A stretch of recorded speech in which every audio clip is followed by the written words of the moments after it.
Colorado's elected leaders have to abide by a gift ban so that they can't line their pockets while in office. Today, our Marshall Zellinger got a donor to admit what could be the largest gift ever given to a politician in Colorado, $800,000. Election denier Mike Lindell says that he gave that money to fellow conspiracy theorist Mesa County Clerk Tina Peters while she runs for Secretary of State and fends off felony charges. Steps away from taking the stage at the state capitol for Lindell's rally today, he also got served with a lawsuit for his election rigging claims. What is this? Sir, what is this? And that's how you get served. Lindell is facing a new lawsuit from Eric Coomer, Coloradan who works for Denver-based Dominion Voting Systems. Lindell, of course, has claimed without evidence that Dominion rigged the 2020 presidential election against President Trump. Coomer is suing for defamation after Lindell accused him of treason. Polling shows a majority of GOP voters still believe the big lie that the election was rigged. Lindell's election deniers rally featured Republican candidates for the U.S. House, U.S. Senate, and the star of the show, Secretary of State candidate Tina Peters. Election integrity is their buzzword. Politics guy Marshall Zellinger had some questions about ethics law and integrity. Please help me welcome Tina Peters. Support comes in many forms. On the steps of the state capitol, there were signs and cheers for Republican Mesa County Clerk Tina Peters. She faces felony charges accused of tampering with her county's election equipment. She also has to answer to an ethics complaint accusing her of accepting more money in gifts for her legal defense than an elected leader is allowed by the state constitution. Marshall Zellinger from 9 News. I'm just curious about the ethics complaint and your legal defense fund. Do you know how much was in the fund before the website was taken down? You just get right to the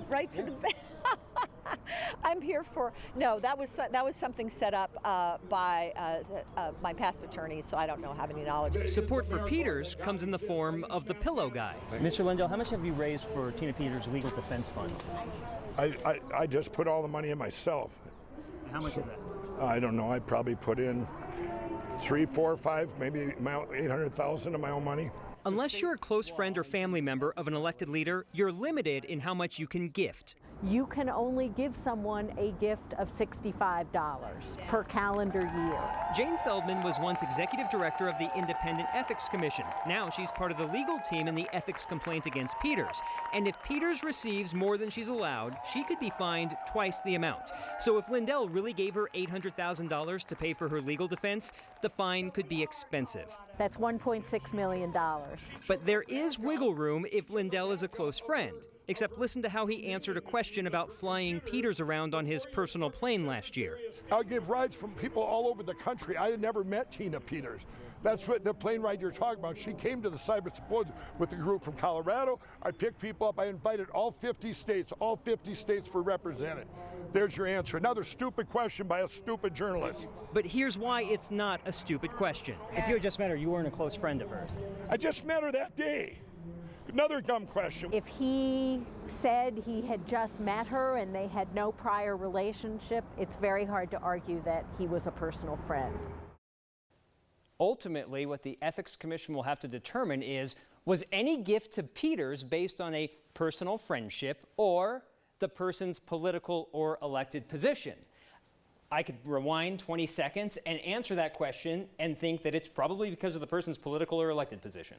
Yeah, I was about to say, you have to believe that that tape is going to get played in the Ethics Commission when somebody asks, were you close friends with her? Almost, it reminds me of the old Ron White joke every time Lindell talks about this, where he says, I had the right to remain silent, but I didn't have the ability. The man just keeps talking in a way that is like legally imperilous to his friends. He thought it was a stupid question because he didn't like the line of questioning, but you can see why it's not stupid because it goes to what you will have to argue in at least this ethics complaint. And he said other things that could come into play with Tina Peters' legal issues. But yeah, when you're saying one thing and there's a state law that says, oh, that fits in this criteria, that's why it's important. If you're going to keep saying that, it's problematic for the person that you're trying to protect. And before we go, the other stuff they talked about up there today, the other election rigging stuff, was there any new valid information or was it more of the same bat guano? No new information. No new information. All right, very good. Marshall, thank you.